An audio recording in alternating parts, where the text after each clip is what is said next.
Advocate Saiful Islam আলিফের হত্যাকারী যে হোক না কেন কাউকে ছাড় দেওয়া হবে না বলে জানিয়েছেন ধর্ম উপদেষ্টা ও প্রাথমিক ও গণশিক্ষা উপদেষ্টা। চট্টগ্রাম ব্যুরো প্রধান মোহাম্মদ রিদওয়ানুল হকের রিপোর্ট। অপরাধীদের শনাক্ত করে দৃষ্টান্তমূলক শাস্তি নিশ্চিত করা হবে বলে জানিয়েছেন ধর্ম মন্ত্রণালয়ের উপদেষ্টা আফম খালিদ হোসাইন। শুক্রবার সকালে চট্টগ্রাম লোহাগড়ায় অ্যাডভোকেট সাইফুল ইসলামের কবর জিয়ারত শেষে সাংবাদিকদের বিভিন্ন প্রশ্নের জবাবে এসব কথা বলেন উপদেষ্টা। পক্ষ থেকে স্পষ্ট করে বলতে চাই, অ্যাডভোকেট সাইফুল ইসলাম আলিফের যারা হত্যাকারী তাদের আইনের আওতায় এনে তাদের দৃষ্টান্তমূলক শাস্তি দেওয়া হবে।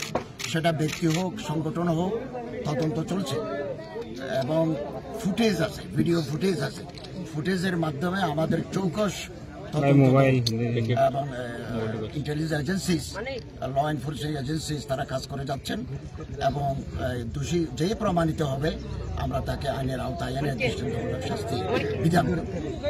এই সময় প্রাথমিক ও গণশিক্ষা মন্ত্রণালয়ের উপদেষ্টা অধ্যাপক ডক্টর বিধান রঞ্জন রায় পোদ্দার বলেন, আপনারা ইতিমধ্যে লক্ষ্য করেছেন অনেকেই ধরা পড়েছেন সাসপেক্টেড যারা।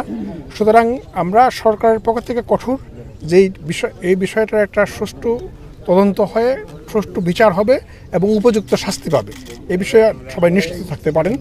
আর সবার প্রতি আমি আহ্বান জানাবো শান্তি শৃঙ্খলা বজায় রাখার জন্য, যেন এই বিষয়টাকে কেন্দ্র করে বিভিন্ন রকম উস্কানিমূলক ঘটনা না ঘটে এবং এতে আমাদের দেশে বিদেশে ভাবমূর্তি নষ্ট না হয়, যেন আমরা ঐক্যবদ্ধ থেকে সব বিপদ মোকাবেলা করতে পারি এবং সামনে এগিয়ে যেতে পারি।